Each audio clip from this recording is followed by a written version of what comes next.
حضرت عائشہ صدیقہ رضی اللہ تعالیٰ عنہا آپ صلی اللہ علیہ وسلم کے چہرہ اقدس کے اعجاز کے بارے میں بیان کرتی ہیں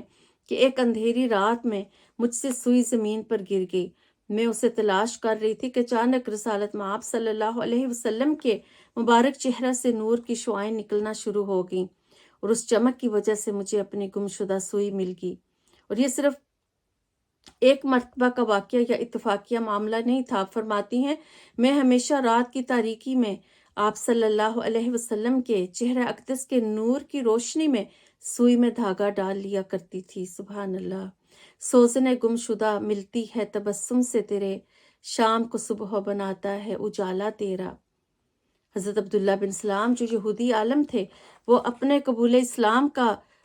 چہرہ اقدس کی یعنی حق و صداقت کا منظر دیکھے۔ حضرت عبداللہ بن سلام جو یہودی عالم تھے، وہ اپنے قبول اسلام کا واقعہ بیان کرتے ہوئے فرماتے ہیں کہ جب میں نے مدینہ طیبہ میں ایک ایسی ہستی کی آمد کے بارے میں سنا جو نبی آخر الزماں ہوگا اور مدینہ طیبہ میں آ کے ان کا قیام ہوگا، تو میں انہیں دیکھنے کی غرض سے مسجد نبوی میں تشریف لے گیا۔ آپ وہاں تشریف فرما تھے تو میں نے دیکھا آپ صلی اللہ علیہ وسلم کا چہرہ اقدس۔ دیکھتے ہی میرے دل نے گواہی دی کہ یہ پرنور چہرہ کسی جھوٹے شخص کا نہیں ہو سکتا۔ گویا آپ صلی اللہ علیہ وسلم کے چہرہ زیبا کا حسن و جمال زبان حال سے شہادت دے رہا تھا کہ آپ صلی اللہ علیہ وسلم اللہ تعالیٰ کے سچے رسول ہیں۔ حضرت ملا علی قاری رحمۃ اللہ علیہ آپ صلی اللہ علیہ وسلم کے حسن جہاں تاب کے اسی اعجاز کو بیان کرتے ہوئے فرماتے ہیں کہ اللہ تعالیٰ نے حضور صلی اللہ علیہ وسلم کو جو مقامات عالیہ عطا فرمائے تھے، ان میں سے ایک یہ بھی ہے کہ فقر و فاقہ کی کیفیت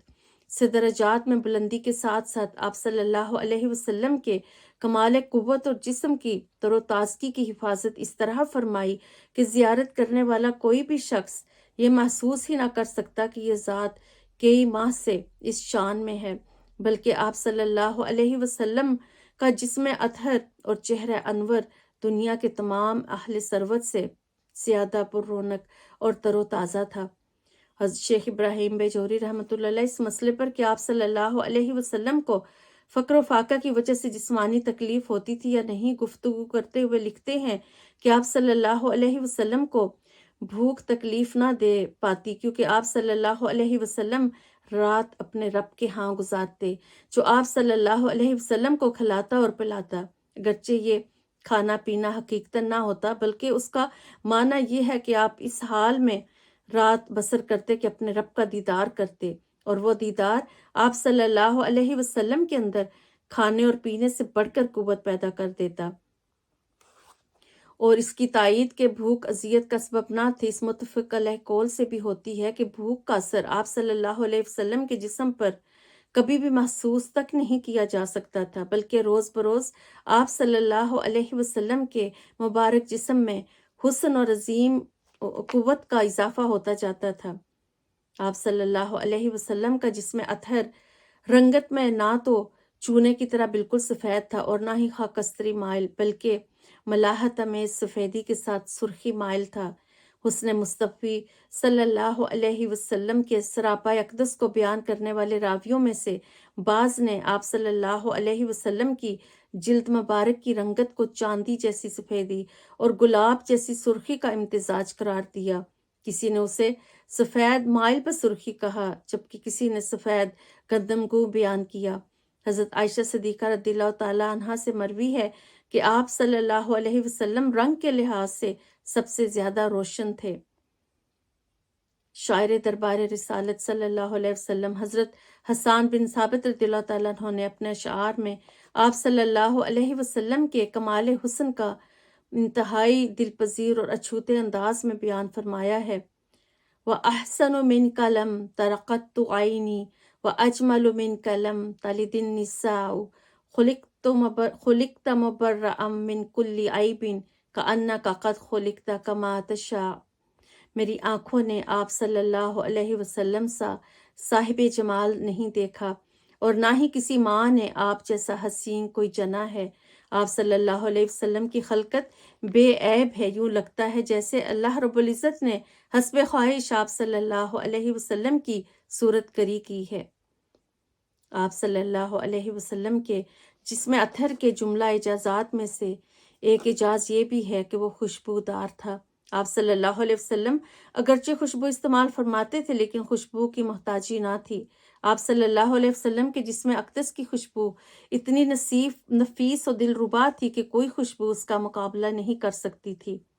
اور یہ بات یاد رکھے کہ آپ صلی اللہ علیہ وسلم کے جسم اطہر کو یہ اعزاز بعد کے کسی دور میں حاصل نہیں ہوا، بلکہ آپ صلی اللہ علیہ وسلم کا مبارک جسم ولادت کے وقت سے ہی معطر و خوشبودار تھا۔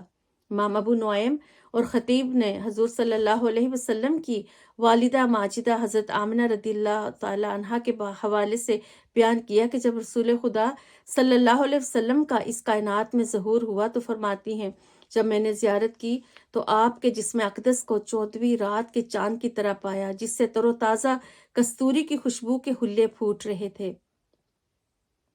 اسی طرح آپ کی رضائی والدہ حضرت حلیمہ رضی اللہ تعالیٰ عنہ بیان کرتی ہیں، جب میں آپ کو لے کر اپنے دیہات میں داخل ہوئی، اپنے قبیلے میں پہنچی تو قبیلہ بنی سعد کے تمام گھروں میں کستوری کی خوشبو آنے لگی۔ آپ صلی اللہ علیہ وسلم کے جسم اقدس کو اللہ تعالیٰ نے اس طرح خوشبودار بنایا تھا کہ جس جگہ، جس گلی راستے سے آپ صلی اللہ علیہ وسلم کا گزر ہو جاتا، وہ خوشبو سے مہک اٹھتے۔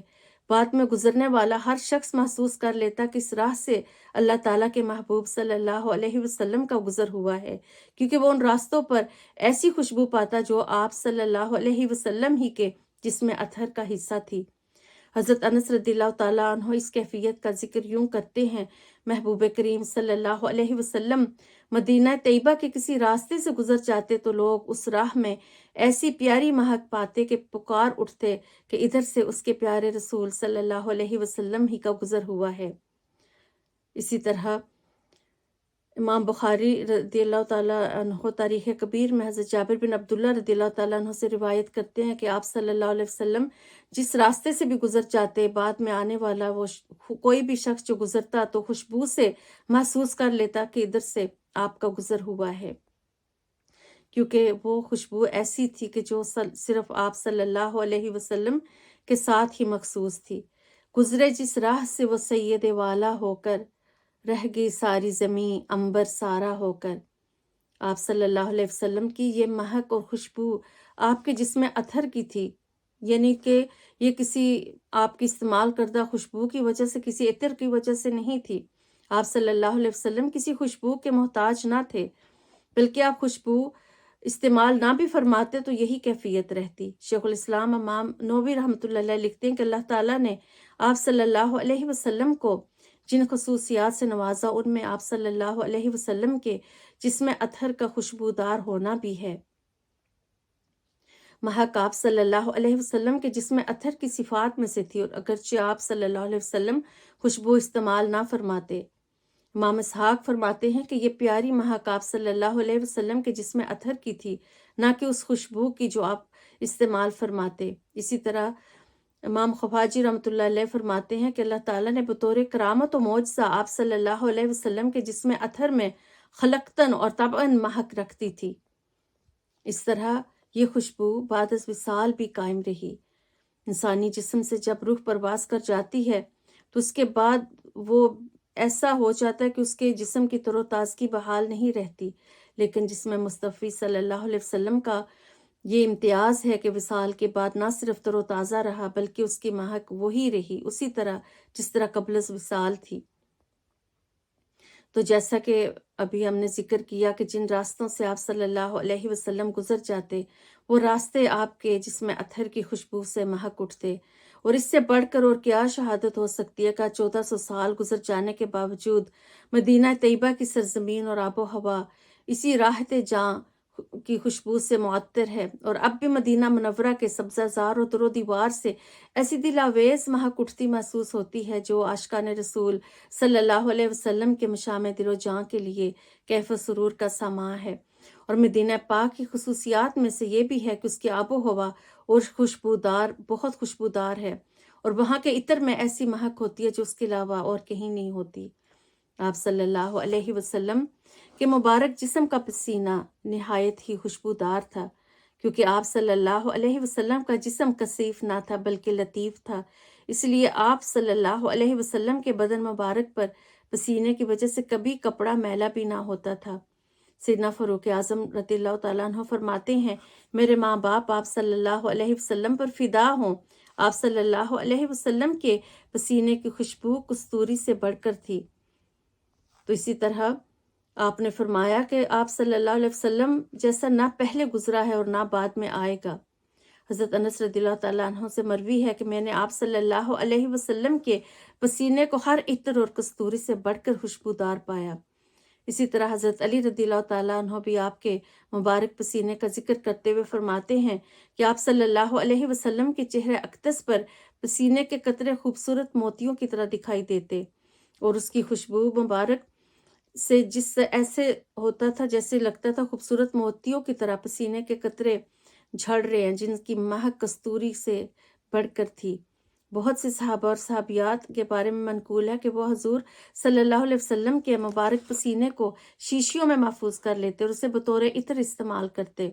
مسلم شریف میں حضرت انس بن مالک رضی اللہ تعالیٰ عنہ سے مروی ہے کہ حضور صلی اللہ علیہ وسلم آپ نے فرمایا کہ کبھی کبھی ہمارے ہاں قیلولہ فرمایا کرتے تھے، تو ایک دن میری والدہ حضرت ام سلیم رضی اللہ تعالیٰ عنہ گھر سے کہیں باہر گئی ہوئی تھی، تو آقا علیہ السلام تشریف لائے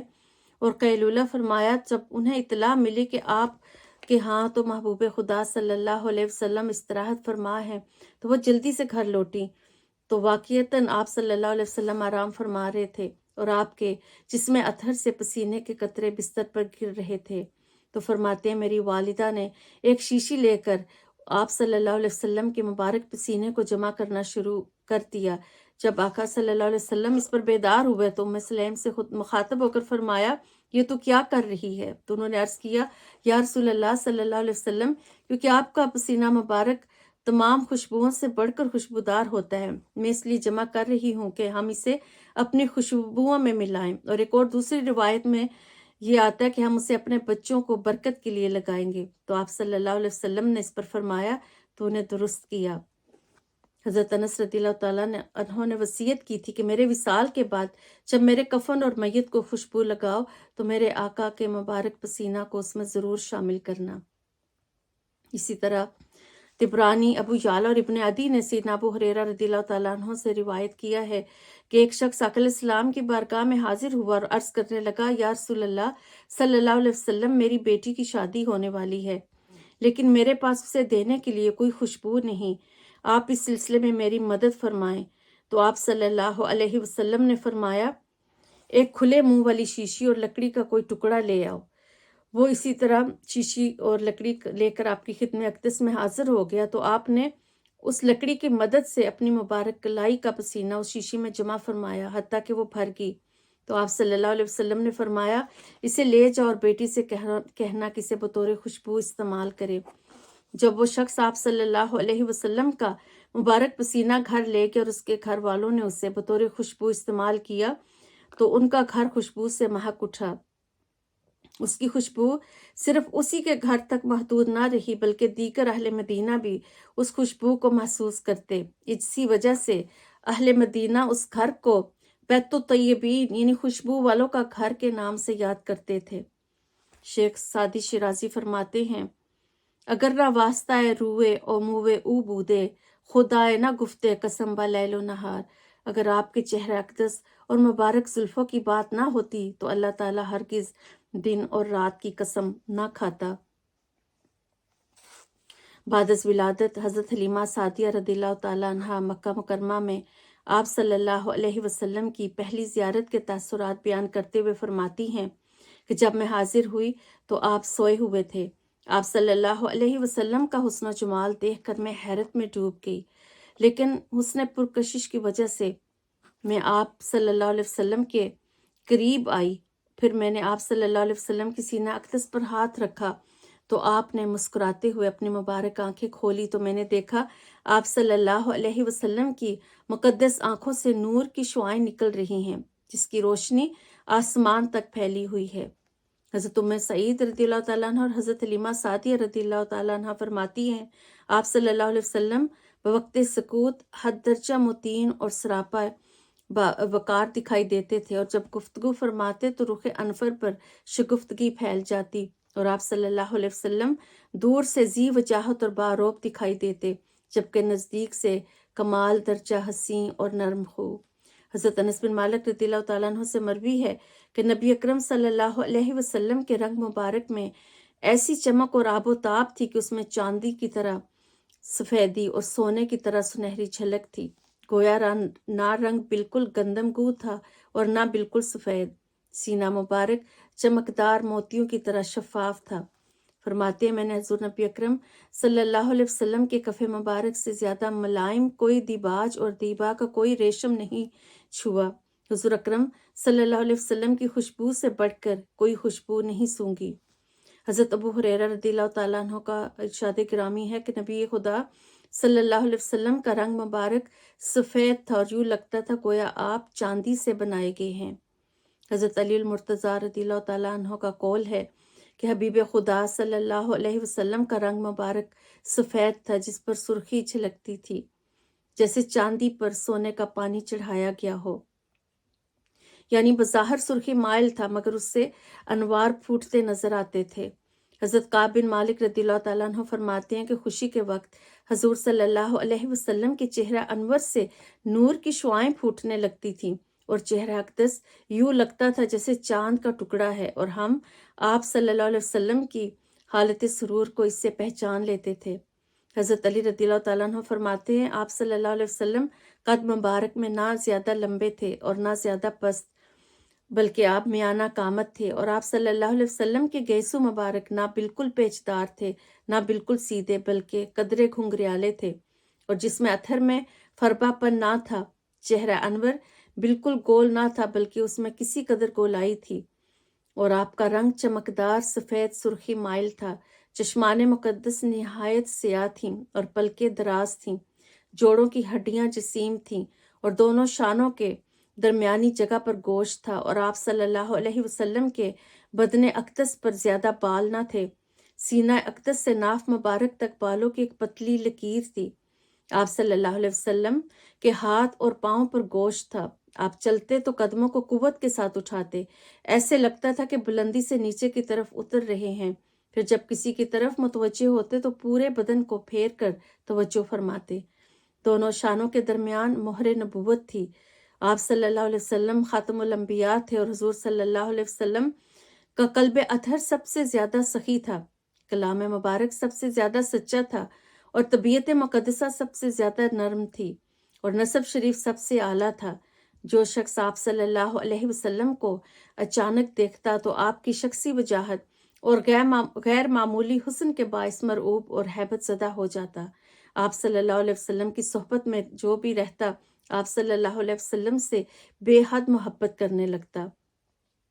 حضرت علی رضی اللہ تعالیٰ عنہ آپ صلی اللہ علیہ وسلم کی تعریف و نعت بیان کرتے ہوئے فرماتے ہیں کہ میں نے نہ پہلے کوئی شخص حضور صلی اللہ علیہ وسلم جیسا کامل، حسین، خوشنما اور دل نواز دیکھا تھا، اور نہ آپ صلی اللہ علیہ وسلم کے بعد آج تک دیکھا ہے۔ حضور صلی اللہ علیہ وسلم عظیم المرتبہ باروب تھے، اور چہرہ اقدس چودھویں کے چاند کی طرح چمکتا تھا۔ قد مبارک متوسط قد والے یعنی کہ کسی قدر طویل تھا، لیکن بہت طویل والے سے نسبتاً پست تھا۔ آپ کا سر اقدس اعتدال کے ساتھ بڑا تھا، بال مبارک قدرے خم کھائے ہوئے تھے، اور سر کے بالوں میں بسہولت مانگ نکل آتی تو آپ نکال لیتے، ورنہ مانگ نکالنے کا اہتمام نہ فرماتے۔ آپ صلی اللہ علیہ وسلم کے بال مبارک کانوں کی لو سے تجاوز نہ کرتے۔ آپ کا رنگ چمکدار، پیشانی کشادہ، ابرو خمدار، باریک اور گنجان تھے۔ آپ کے ابرو مبارک ملے ہوئے نہیں تھے، دونوں کے درمیان ایک مبارک رگ تھی جو حالت غصہ میں ابھر جاتی۔ بینی مبارک مائل بلندی تھی، اور اس پر بغور دیکھنے سے معلوم ہوتا تھا کہ حسن و چمک کی وجہ سے بلند معلوم ہوتی ہے، ورنہ فی نفس ہی زیادہ بلند نہیں ہے۔ داڑھی مبارک گنجان تھی، اور آنکھ مبارک کی پتلی خوب سیاہ تھی۔ آپ کی آنکھوں میں سرخ ڈورے تھے، رخسار مبارک ہموار اور ہلکے تھے، اور ان میں سے سامنے کے دانتوں میں تھوڑا تھوڑا فاصلہ تھا۔ سینے سے ناف تک بالوں کی لکیر تھی، باریک سی لکیر تھی، اور گردن مبارک اتنی خوبصورت اور باریک تھی جیسے تصویر میں موتی کو تراشا گیا ہو، اور اسی طرح رنگ اور صفائی میں چاندی کی طرح سفید اور چمکدار تھی۔ آپ کے اعضائے مبارکہ پرگوشت اور معتدل تھے۔ پیٹ اور سینہ مبارک ہموار تھے، لیکن سینہ اقدس فراخ اور قدرے بھرا ہوا تھا، قدرے ابھرا ہوا تھا، اور دونوں شانوں کے درمیان قدرے فاصلہ تھا، اور جوڑوں کی ہڈیاں قوی تھیں، اور جو حصہ آپ کے بدن کا کپڑوں سے باہر رہتا وہ روشن تھا، اور نرناف اور سینے کے درمیان ایک لکیر کی طرح بالوں کی ایک دھاری تھی، اور ورنہ اس کے علاوہ سینہ اقدس اور آپ کا بدن مبارک بالوں سے خالی تھے۔ آپ کی ہتھیلیاں فراخ تھی، نیز ہتھیلیوں اور دونوں قدموں پر گوشت تھا۔ آپ صلی اللہ علیہ وسلم، آپ کے ہاتھ اور پاؤں کی انگلیاں تناسب کے ساتھ لمبی تھی، آپ کے تلوے گہرے تھے اور قدم ہموار اور ایسے صاف تھے کہ پانی ان سے فوراً ڈھلک جاتا۔ جب آپ صلی اللہ علیہ وسلم چلتے تو قوت سے قدم اٹھاتے، مگر تواضع کے ساتھ چلتے۔ زمین پر قدم آہستہ پڑتا، نہ کہ زور سے۔ آپ صلی اللہ علیہ وسلم سبک رفتار تھے اور قدم ذرا کشادہ رکھتے تھے، چھوٹے چھوٹے قدم نہیں اٹھاتے تھے۔ جب آپ چلتے تو یوں محسوس ہوتا گویا بلند جگہ سے نیچے اتر رہے ہیں۔ جب آپ کسی کی طرف توجہ فرماتے تو مکمل متوجہ ہوتے۔ آپ صلی اللہ علیہ وسلم کی نظر پاک نیچی اور جھکی رہتی۔ گوشہ چشم سے دیکھنا عموماً آپ صلی اللہ علیہ وسلم کی عادت شریفہ تھی، یعنی غایت حیا کی وجہ سے آنکھ بھر کر نہیں دیکھتے تھے، اور چلتے وقت اپنے صحابہ کو آگے کر دیتے تھے، اور سلام دینے میں آپ خود ابتدا فرماتے تھے۔ آپ صلی اللہ علیہ وسلم کا ہنسنا صرف تبسم ہوتا، اور دندان مبارک ایسے ظاہر ہوتے جیسے بارش کے سفید چمکدار اولے ہوں۔ حضرت عائشہ صدیقہ رضی اللہ تعالیٰ عنہ آپ کے قد زیبا کے اعجاز حسن کی نسبت فرماتی ہیں کہ نبی اکرم صلی اللہ علیہ وسلم نہ ہی زیادہ دراز قد تھے اور نہ ہی کوتاہ قد، بلکہ آپ صلی اللہ علیہ وسلم کا قد مبارک میانہ تھا۔ جب کسی طویل القامت کے ساتھ مل کر چلتے تو اسے بلند نظر آتے، اور بسا اوقات دو بلند قامت آدمیوں کے درمیان چلتے تو ان سے بلند نظر آتے، اور دیکھنے والا حیران رہ جاتا۔ جب وہ جدا ہوتے تو وہ دراز قد اور آپ کا قد انور میانہ دکھائی دیتا، یعنی دوسروں کے مقابل بلند دکھائی دیتے، لیکن تنہا معتدل اور درمیانہ قد تھا آپ کا۔ حضرت جابر بن سمرہ رضی اللہ تعالیٰ عنہ فرماتے ہیں کہ ایک رات چاند پورے جوبن پر تھا، اور ادھر حضور صلی اللہ علیہ وسلم بھی تشریف فرما تھے۔ حضور صلی اللہ علیہ وسلم سرخ دھاری دار چادر میں ملبوس تھے۔ میں اس رات کبھی رسول اللہ صلی اللہ علیہ وسلم کے حسن طلعت پر نظر ڈالتا اور کبھی چمکتے ہوئے چاند پر، بس حضور صلی اللہ علیہ وسلم چاند سے کہیں زیادہ حسین لگ رہے تھے۔ حضرت انس بن مالک رضی اللہ عنہ سے مروی ہے کہ نبی اکرم صلی اللہ علیہ وسلم مجموعی جسمانی حسن کے لحاظ سے یوں معلوم ہوتے تھے گویا چاندی سے ڈھالے گئے ہوں۔ حضرت عائشہ صدیقہ رضی اللہ تعالیٰ عنہ سے روایت ہے کہ حبیب خدا صلی اللہ علیہ وسلم چہرہ اقدس کے لحاظ سے سب لوگوں سے زیادہ خوبصورت اور حسن و جمال اور رنگت کے اعتبار سے سب سے زیادہ نورانی چمک والے تھے۔ حضرت ابوبکر صدیق رضی اللہ تعالیٰ عنہ سے روایت ہے کہ رسول اکرم صلی اللہ علیہ وسلم کا چہرہ انور 14ویں کے چاند کے حلقہ اور دائرہ کے مانند نظر آتا تھا۔ محمد بن عمار رضی اللہ تعالیٰ عنہ فرماتے ہیں کہ میں نے ربیع بنت معوذ سے عرض کیا کہ رسول معظم صلی اللہ علیہ وسلم کا حلیہ مبارک مجھے بیان فرمائے، تو انہوں نے فرمایا، اے بیٹے، اگر تو آپ صلی اللہ علیہ وسلم کو دیکھ لیتا تو تجھے یوں معلوم ہوتا جیسے سورج طلوع ہو رہا ہے۔ حضرت عبداللہ بن عباس رضی اللہ تعالیٰ عنہ سے مروی ہے کہ حضور صلی اللہ علیہ وسلم کا سایہ مبارک نہیں تھا۔ جب آپ سورج کے سامنے کھڑے ہوتے تو آپ کے چہرہ انور کی چمک و دمک و ضیاء اور نورانیت سورج کی ضیاء و نورانیت پر غالب آ جاتی، اور جب کبھی چراغ کے ساتھ کھڑے ہوتے تو آپ کی ضیائیں چراغ کے نور پر غالب آ جاتی۔ حضرت ام المومنین حضرت عائشہ صدیقہ رضی اللہ تعالیٰ عنہ سے روایت ہے کہ رسول اکرم صلی اللہ علیہ وسلم کا پسینہ مبارک چہرہ انور پر یوں معلوم ہوتا تھا جیسے آبدار موتی ہوں، اور خوشبو کے لحاظ سے وہ خالص کستوری سے زیادہ پاکیزہ اور مہک والا ہوتا تھا۔ اسی طرح حضرت انس رضی اللہ تعالیٰ عنہ آپ کے قد زیبا کے بارے میں بیان کرتے ہیں کہ آپ حضور اکرم صلی اللہ علیہ وسلم قامت زیبا اور چہرہ اقدس کے لحاظ سے تمام لوگوں سے زیادہ حسین تھے، اور اسی طرح آپ صلی اللہ علیہ وسلم کا تمام جسم نہایت ہی معتدل تھا، تمام اعضاء کامل تھے، گوشت سے پر ہونے کے باوجود ان میں ڈھیلا پن نہ تھا، نہ قد انور اور آپ کا قد انور اعتدال کے ساتھ دراز تھا، نہ ہی پست تھا اور نہ ہی زیادہ دبلا۔ الغرض جو بھی آپ کے شمائل بہت سی احادیث میں صحابہ کرام سے وارد ہوئے ہیں، حضرت انس رضی اللہ تعالیٰ عنہ، حضرت ابو ہریرہ رضی اللہ تعالیٰ عنہ، حضرت براء بن عازب، حضرت عائشہ صدیقہ رضی اللہ تعالیٰ عنہ، حضرت ابو حذیفہ، حضرت جابر بن سمرہ، حضرت معبد، حضرت ابن عباس اور کئی صحابہ کرام نے جو بھی آپ کے حسن مبارک کے بارے میں فرمایا، آپ سب نے یہی فرمایا کہ آپ کا رنگ مبارک چمکتا ہوا تھا، آپ کی آنکھ پتلی نہایت سیاہ تھی، آنکھیں بڑی بڑی اور ان میں سرخ ڈورے تھے، آپ کی پلکیں دراز تھیں اور دونوں ابروؤں کے درمیان کشادگی تھی، ابرو خمدار تھے، آپ کی بینی بلند تھی اور دندان مبارک میں کچھ ریخیں تھیں، یعنی بالکل اوپر تلے چڑھے ہوئے نہ تھے، چہرہ مبارک گول تھا جیسے چاند کا ٹکڑا، آپ کی ریش مبارک گنجان تھی جو کہ سینہ مبارک کو بھر دیتی تھی، شکم اور سینہ ہموار تھا، سینہ چوڑا تھا،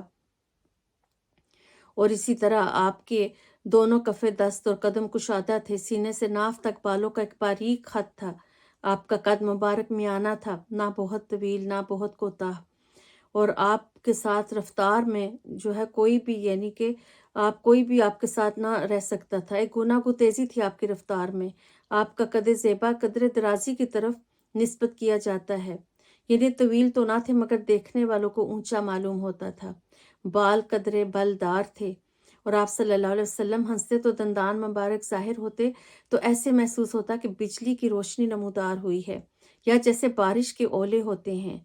اور جب آپ کلام فرماتے تو سامنے کے دانتوں میں سے ایک نور سا نکلتا معلوم ہوتا، آپ کی گردن نہایت خوبصورت تھی، چہرہ مبارک پھولا ہوا نہ تھا، نہ بالکل گول تھا، گوشت ہلکا تھا، اور دوسری روایتوں میں کہ آنکھوں میں سفیدی کے ساتھ سرخی تھی، جب آپ زمین پر پاؤں رکھتے تو پورا پاؤں رکھتے تھے، تلوے میں زیادہ گہرائی نہیں تھی، اور ترمذی میں نے اپنے شمائل میں حضرت انس رضی اللہ عنہ سے روایت کیا کہ ہمارے حبیب محمد مصطفیٰ احمد مصطفیٰ صلی اللہ علیہ وسلم کے دونوں کف دست دونوں قدم پر گوشت تھے، سر مبارک کلاں تھا، جوڑوں کی ہڈیاں بڑی تھیں، نہ تو بہت طویل قامت تھے نہ کوتاہ قامت تھے، آپ کے چہرہ مبارک میں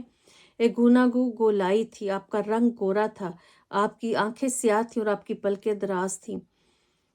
اور اسی طرح حضرت جابر بن سمرہ رضی اللہ عنہ کی روایت میں کہ آپ کا دہن مبارک اعتدال کے ساتھ فراخ تھا اور ایڑیوں کا گوشت ہلکا تھا، آپ کی آنکھوں میں سرخ ڈورے تھے،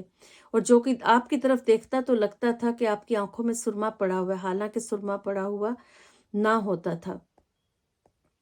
تو اس طرح حضور صلی اللہ علیہ وسلم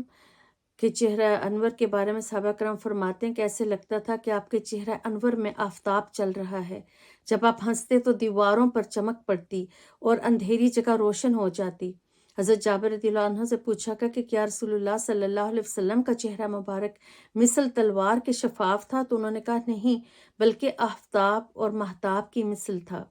آقا دو جہاں صلی اللہ علیہ وسلم سے ہی درخشاں ہے ہر ذرہ کونین، آپ کے نالین کی گرد آج بھی ہر سمت بہاریں بانٹتی ہے۔ اللہ رب العزت سے دعا گو ہیں کہ ہمیں حضور صلی اللہ علیہ وسلم کی غلامی اور محبت عطا فرمائے، اور ہمیں حضور صلی اللہ علیہ وسلم کی سیرت کو اپنی زندگیوں میں عملی طور پر نافذ کرنے کی توفیق عطا فرمائے،